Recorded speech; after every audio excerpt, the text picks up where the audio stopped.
everyone. So again, I'm going for a walk and I have a lot to talk about. So let's start with accommodations. Assume you landed in Edmonton and have no accommodation, right? How hard it is to live in a place where you like know nobody here. So I'll tell you about the accommodations here. You can get like apartments and homes, like houses for rents. You can get basements, etc. So where you can find them all? First of all, you can find them on Facebook on Marketplace. This is the best option for you because I personally used it and I think I can recommend it, and it's reliable.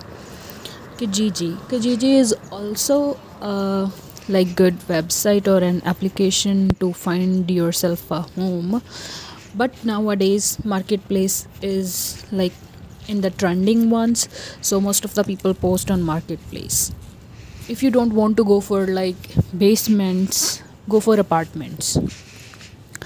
Cheapest apartments here in Edmonton are boardwalk apartments and main street apartments.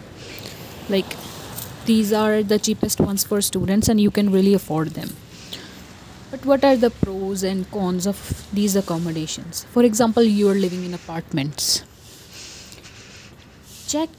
First of all, check with the apartment. There should be no bugs, like no bed bugs, and it should be all vacuumed and all good before you move into the apartment. Secondly, apartments are not furnished, so you're getting no beds, no chairs, nothing at all.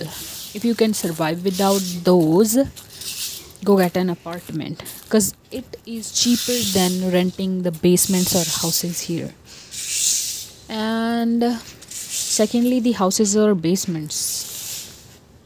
These accommodations here are shared with people like friends, or maybe you just have to share it with someone you don't know but you become friends later.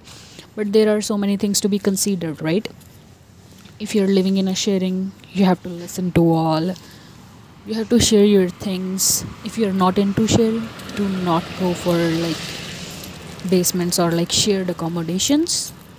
But the best thing is that for the shared accommodations, you get it furnished. Like it's all furnished. You will get drawers, you will get television, like everything. But just go and check like with the owner if it's furnished or not. Keep messaging them on like Facebook or Messenger, whatever like Marketplace app you use, and know about the things. Like it happens, you have to pay security deposit as like same as your rent, right? For let's assume your rent is $450 and you have to deposit $450 as your security deposit. Check everything when you move in. Check little details: windows, window panes, scratches, things working or not, taps broken, literally every single thing. Check the curtains and write it down on a page and give it to your owner, so that when you move out, he would not be able to deduct money from your security deposit. Film a video or capture pictures so that you have proof. There are so many like beneficial Instagram pages. I think it's Edmonton which Punjabi, Edmonton. I'm not sure about the others, but this is the most famous one, Edmonton which Punjabi. So there are like so many posts and stories. Then you can find like people are posting there for like, I need an accommodation with a boy or a girl, or I can like afford $350 for a month and I need an accommodation. So you can get things done through an Instagram page too. So there are like lots of facilities here, nothing to worry about. There are so many students living in downtown too, but I usually do not prefer living in downtown as it is sketchy area. There are so many druggies in there, and like I don't feel comfortable living in that area. So I usually prefer living in northwest area. It's more of like comfortable, and you can see in this video, right? how peaceful place it is. There's nobody around, but like you have your own preferences, right? There are some people who don't like to see those streets empty, who like to see like vehicles running and people roaming around.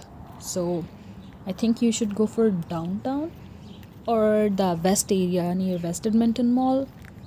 And there are some areas on like 82 Street, 84 Street Northwest, something. Those areas are good too if you can find a basement. And for the basements, always sign a lease, so you have something like a proof that you are living somewhere and you have security for your own self. And for the like your lease can be used as like legal document here in banks and other places. So yeah, get yourself a lease even if you're living in a basement apartment or like wherever. Moving on to finding a job, install an app Indeed. You can find a job there. If not, like go for specific websites like mcdonalds.ca, tims.ca, like whatever place you want to work at. But I would recommend not to work in food services, like these are fast paced, and I myself worked in like food service for an year and I wasn't satisfied. So go for jobs like at Walmart, Freshco, or stores like superstores and Circle K, 7-Eleven. Go for these stores. These will pay you same like minimum wage or even more than that, like 30-35 cents more. But I think it's good for you. It's good for your health, right? Good for your mental health. Do not get into food services. There is like no restriction for working hours from November 15 to December 31, 2023. So you can work like infinite hours off campus as well. If this thing goes on, that will be good for like every student and government as well, because they will get taxes, right? But if the government discontinues the thing, so you can work on campus. Working on campus, your hours will not be counted on your sin. So work 20 hours off campus and work more hours on campus, so you can earn more and pay your tuitions, right? Make a resume for yourself, describe yourself, describe the benefits that you can give to a company, describe your strengths and all that. But never mention your weakness. That can be a weakness for the company, right? So mention like I have good communication skills and all that. And print resumes like 20, near about 20, and distribute it to every place near you, like literally every place near you.